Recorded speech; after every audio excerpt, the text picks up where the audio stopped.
from bumper to bumper and so beautiful. Do you remember the first time you saw a '55 Chevy rolling down your street, all that chrome catching the afternoon sun? 1955 was the year Chevrolet stopped building your father's car and started building yours. Today, we're exploring 25 weird facts about the 1955 Chevy Bel Air that even lifelong fans get wrong. Let's start with the small block V8 that changed everything. Before 1955, Chevrolet was the sensible brand, the car your grandmother trusted because it never did anything exciting. Then Chief Engineer Ed Cole and his team delivered the 265 cubic inch small block V8, and the sensible brand suddenly had a heartbeat. The little engine made 162 horsepower in base form, a shocking number for a low-priced car, and Cole's team took it from clean sheet drawings to the assembly line in a fraction of the time engine programs normally required.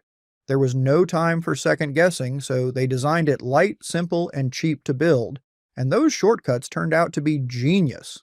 The engine revved eagerly, took to hot rodding like it was born for it, and became the foundation of nearly every performance Chevy for the next half-century. Back then, nobody knew they were looking at the most important American engine of the 20th century. No oil filter included. Here's the part of that engine story nobody believes. In its rush to production, the 1955 small block came with no provision for a full-flow oil filter. That's right, the engine that would go on to conquer American roads was sold in its first year without a proper filter. And if you wanted one, you paid extra for an add-on bypass unit bolted to the engine. Mechanics of the era shook their heads, and owners who skipped the option were essentially running their brand new V8 on faith and frequent oil changes. Oil changes came every couple thousand miles back then anyway, so many families simply never noticed. Chevrolet quietly fixed the oversight for 1956, integrating proper filtration, and the whole episode became a piece of trivia that separates the true Tri-5 faithful from the pretenders. Imagine buying a new car today and finding out the oil filter cost extra. Let that sink in. It tells you how fast that engine program really moved. The V8 cost only $99 extra. Now here's the number that changed American driveways. Stepping up from the old 6-cylinder to the brand new 265 V8 cost roughly $99 on the order sheet. $99 at a time when the whole car ran around $2,000. Meaning the most significant engine upgrade in Chevrolet history cost about 5% of the purchase price. Families who had never dreamed of owning a V8, who assumed that kind of power belonged to Oldsmobile and Cadillac money, suddenly found it within reach of a Chevrolet budget. Dealers reported customers walking in asking for the V8 Chevy by name before they'd even picked a body style. That $100 democratized horsepower in America. The teenager saving up for a used one in 1961, the young father wanting a little something extra for the highway, they all got it because Chevrolet priced power like an option instead of a privilege. Hard to believe, right? Best $100 Detroit ever charged. It was lighter than the 6. Here's a fact that sounds backwards. The new 265 V8, with its 8 cylinders and all that extra power, actually weighed less than the old Blue Flame 6-cylinder it replaced by roughly 40 pounds. Everything about conventional wisdom said more cylinders meant more iron, more weight, more nose-heavy handling. But Ed Cole's team designed the small block with thin wall casting techniques and a compact block that made the old Stovebolt 6 look like a boat anchor. The result was a 55 with the V8 that not only accelerated harder, but actually handled better than the 6-cylinder car, with less weight sitting over the front wheels. Hot rodders figured this out almost immediately, which is one reason the small block started showing up in everything from Model A Fords to sprint cars within a few years. Think about that. Chevrolet gave buyers more power, better balance, and less weight, all for that famous $99, the Ferrari grille nobody wanted. The 1955 Chevy's most controversial feature wasn't under the hood, it was right up front. Designers gave the car a simple egg crate grille inspired by Ferrari, clean and elegant, deliberately understated in an era when American grills dripped with chrome teeth. And the buying public, by and large, hated it. Customers complained it looked cheap, too plain, too foreign for an American car, and dealer feedback poured into Detroit all year long. Chevrolet listened, and for 1956 the car got a full-width, chrome-heavy grille that looked more like what Americans expected. Here's the punchline, though. Decades later, collectors decided the 55's restrained Ferrari-style face was the prettiest of all the Tri-5s, and today, that cheap-looking grille is one of the most beloved front ends in American car history. The public was wrong, the designers were right, and it only took 30 years for everyone to admit it. Imagine that. Named after a neighborhood. Ever wonder where the name Bel Air actually came from? Chevrolet borrowed it from Bel Air, the wealthy hillside enclave of Los Angeles. Home to movie stars, studio executives, and gated driveways. Longer than most Midwestern main streets. The name first appeared on a Chevrolet hardtop in 1950, but by 1955 it crowned the entire top trim line, and the message was unmistakable. This was aspiration on a working man's budget, a taste of California glamour for a schoolteacher in Ohio or a machinist in Pennsylvania. Back then, Detroit loved selling geography, and names like Bel Air, Catalina, Riviera, and Malibu let a family in a snowbound driveway feel a little Pacific sunshine every time they walked past the fender script. The hot one. Chevrolet's advertising team knew exactly what they had in 1955, and they gave it a nickname that stuck for generations. Print ads and television spots called the new Chevy the Hot One, a phrase that would have been unthinkable for the brand just 2 years earlier. This was the company of sensible sedans and cautious engineering suddenly bragging about acceleration, and the campaign leaned all the way in with copy about passing power and imagery of the car in motion rather than parked in front of a church. It worked because it was true. The V8 Chevy could genuinely embarrass more expensive machinery at a stoplight. The campaign continued into 1956 with the famous follow-up line, "The hot one's even hotter." Ad men spend careers chasing a slogan that honest. Chevrolet essentially rebranded itself overnight from your father's car to your car, and the entire youth market of the late 50s took notice. That's right, marketing history was made selling a family sedan. Tubeless tires came standard. Here's one that quietly changed every road trip in America. The 1955 model year was when tubeless tires became standard equipment across Chevrolet's line, part of an industry-wide shift that made the old inner tube obsolete almost overnight. If you're of a certain age, you remember what a blowout used to mean, a tube letting go at speed with a bang like a shotgun, the car lurching, your father wrestling the wheel while your mother grabbed the dashboard. Tubeless tires deflated more gradually when punctured, sealed around small nails instead of exploding, and turned the terrifying blowout into the merely annoying flat. Nobody threw a parade for tire technology, but this single change probably saved more lives than any chrome-plated feature on the car. The 55 Chevy arrived right at that turning point, which means it was one of the first Chevrolets your family could drive cross-country without a tube repair kit in the trunk. It saved the Corvette. Few people realize the 1955 Chevy's engine rescued America's sports car from the scrap heap. The Corvette had launched in 1953 with the wheezy Blue Flame 6 and a 2-speed automatic, and sales were so dismal that General Motors executives seriously discussed killing it entirely. Ford's new Thunderbird, arriving for 1955 with a V8, looked ready to deliver the final insult. Then, Chevrolet dropped the new 265 small block into the Corvette for 1955, and everything changed. Suddenly, the pretty fiberglass body had performance to match, and engineers like Zora Arkus Duntov had a foundation worth developing.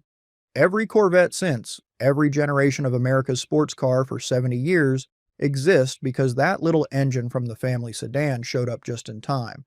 The Nomad was born from a show car. The strangest and most beautiful member of the 1955 family was the Nomad, a 2-door station wagon with hardtop styling, a sloping roofline, and more glamour than any grocery getter had a right to carry. It began life as a 1954 Motorama dream car built on a Corvette body, and public reaction was so enthusiastic that Chevrolet rushed a production version onto the 55 Bel Air platform. The result was gorgeous and slightly impractical, a wagon that cost more than a convertible, and only about 8,400 buyers took one home that first year.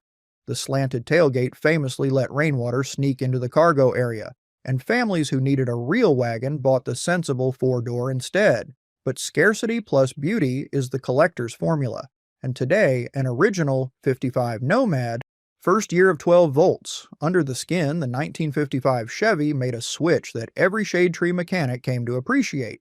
It moved from a 6-volt electrical system to 12 volts. That may sound like plumbing trivia, but if you ever tried to start a 6-volt car on a frozen January morning, you know exactly what this meant. 6-volt systems cranked slowly, dimmed their headlights at idle, and struggled to fire a cold engine, which is why so many 50s memories involve a father muttering over a car that wouldn't start. 12 volts spun the new V8 to life with authority, powered brighter lights, and made room for the growing list of electrical accessories buyers wanted, from power windows to better radios and heaters. The whole industry was making the same jump around this time, and the 55 Chevy caught the wave perfectly. It's the kind of invisible progress nobody photographed, but every winter morning after, somebody was grateful. The wraparound windshield. Chevrolet called it the sweep sight windshield, and in 1955 it was pure jet-age theater. The glass curved dramatically around the corners of the cockpit, eliminating the old upright pillars at the driver's sightline and flooding the cabin with visibility that felt almost futuristic. Stylists borrowed the look from fighter plane canopies, and sitting behind that panoramic glass made a trip to the hardware store feel vaguely aeronautical. There were trade-offs, of course. The curved glass created the infamous dogleg pillar that jutted into the door opening, and an entire generation banged their knees climbing in and out of these cars, a bruise millions of Americans shared, without ever discussing it. Replacement glass was expensive too, and a cracked wraparound windshield could ruin a family's month. But nobody cared about practicality. It looked like tomorrow, and in 1955 looking like tomorrow was the entire point of buying a new car. Air conditioning cost a quarter of the car. Yes, you could order a 1955 Bel Air with factory air conditioning, and almost nobody did.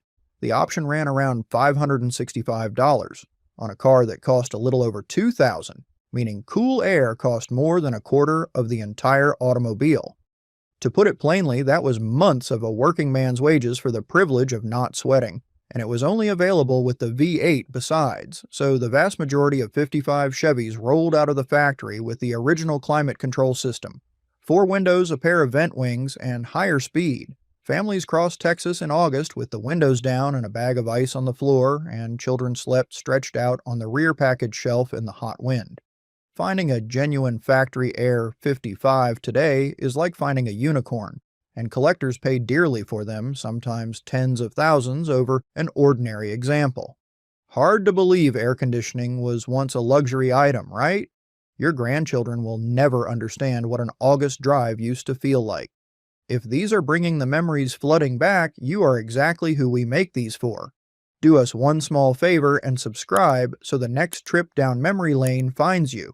That is all we ask. Now back to it. It won the Southern 500 right out of the box. The 55 Chevy didn't just talk tough in the advertisements, it went racing and won almost immediately.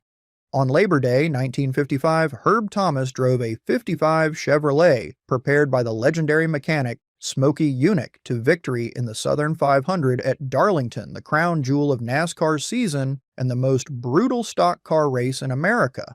Darlington chewed up cars and spat them out, 500 miles of abrasive asphalt in Carolina heat, and the low-priced family Chevy outlasted them all.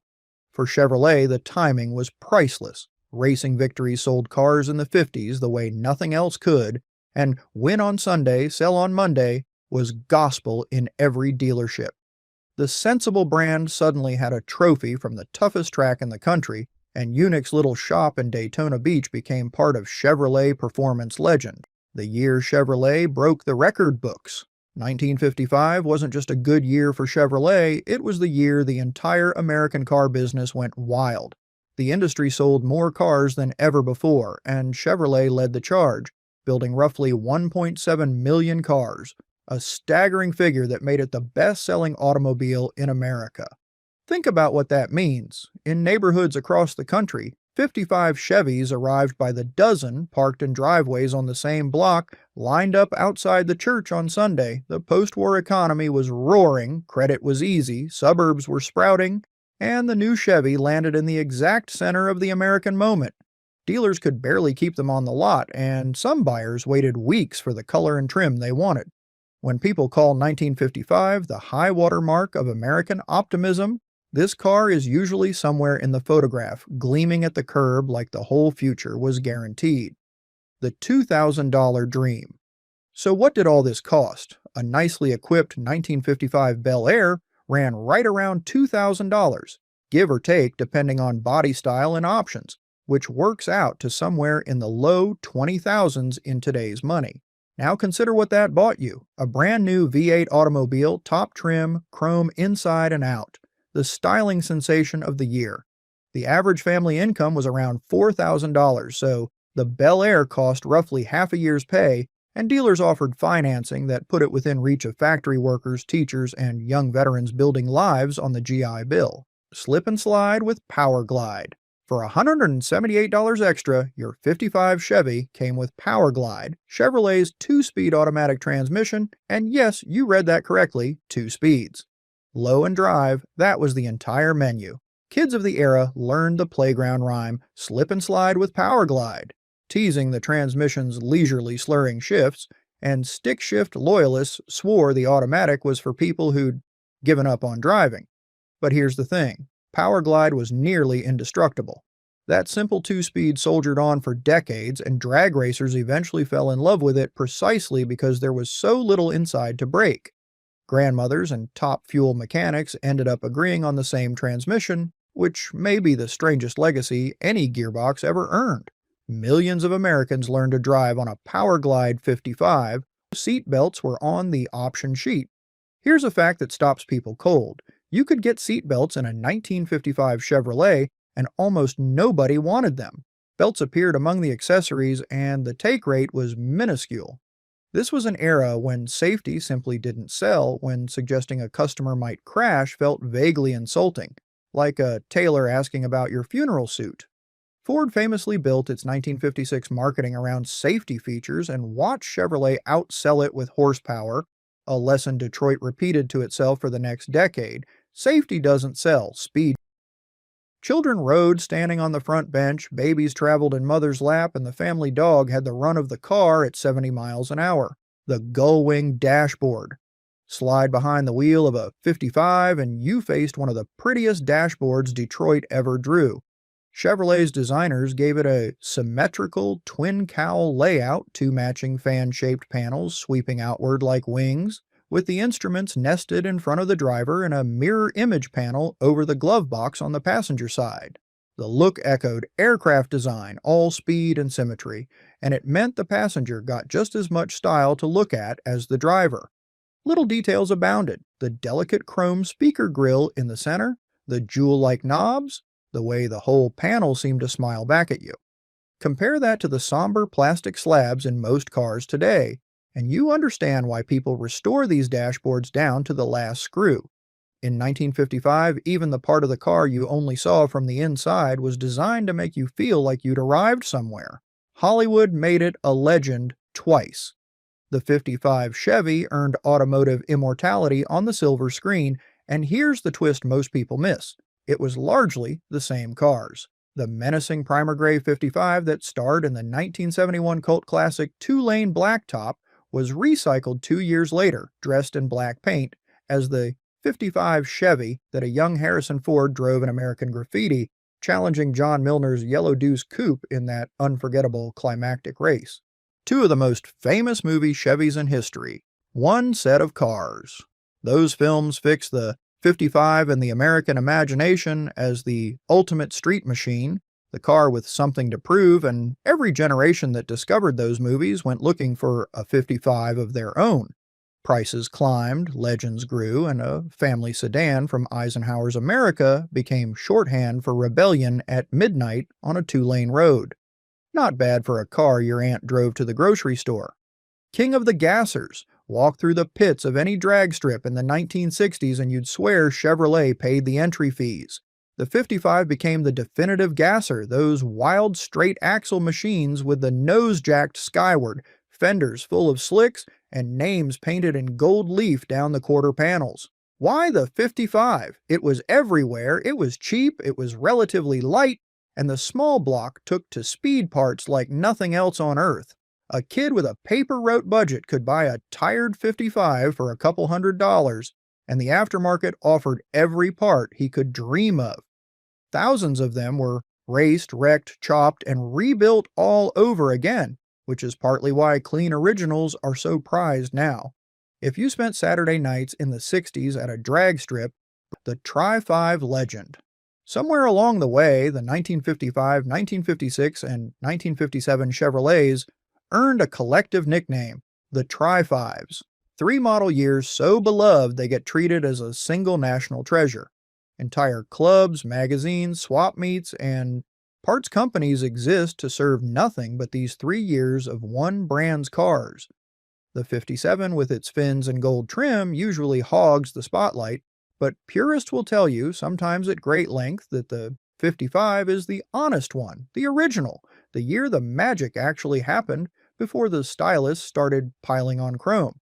The rivalry between 55 loyalists and 57 devotees has burned politely for 60 years across every car show parking lot in America. Reproduction support is now so complete you could very nearly assemble a Tri-5 from new parts out of catalogs. No other American family car earned that kind of devotion, generation after generation, long after the last one left a dealer's lot. Which year is your favorite, the 55, the 56, or the 57? Dinah Shore sang it into history. No car ever had a better theme song. All through the 50s, Dinah Shore closed her Chevrolet-sponsored television show by singing "See the USA" in your Chevrolet. Arms spread wide, blowing her famous kiss to the camera, and the jingle became one of the most recognized pieces of music in America. It wasn't selling horsepower or chrome, it was selling the open road itself, the idea that a Chevrolet was your ticket to the whole country, from Redwood Forest to Gulf Stream waters. For the 55, the timing was perfect. The interstate era was dawning, vacations meant driving, and here was America's sweetheart telling your family that the road belonged to you. People who never owned a Chevy can still sing that jingle today, every word on demand.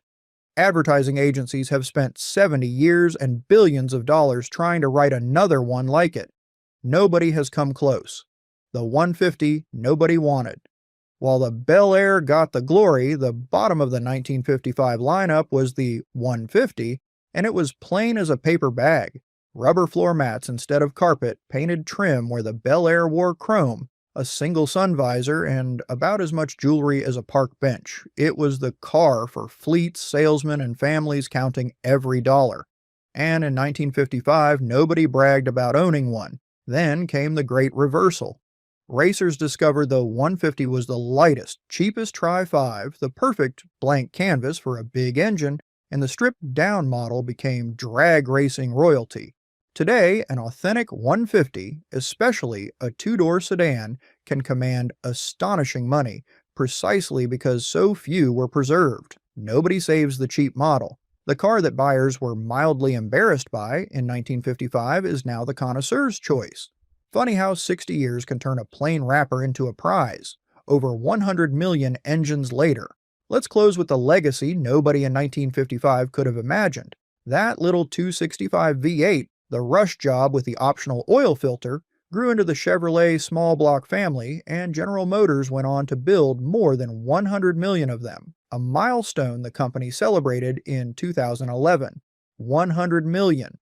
The same basic idea powered Bel Airs and Corvettes, pickup trucks and police cars, boats, hot rods, and race winners across 7 decades. Mechanics could rebuild one blindfolded, parts stores stocked its pieces in every town in America, and to this day, the surest way to get any old machine running is to drop a small block in it. Every one of those engines traces its bloodline to the 55 Chevy sitting in a showroom that October, priced for a working family. the most successful engine in American history, didn't debut in a supercar. It came home from a Chevrolet dealer with groceries in the trunk. Next time, the topic is yours. Tell us down in the comments what you want us to bring back, and the comment with the most likes is the one we make. Don't forget to subscribe so you don't miss it. In conflict with the law.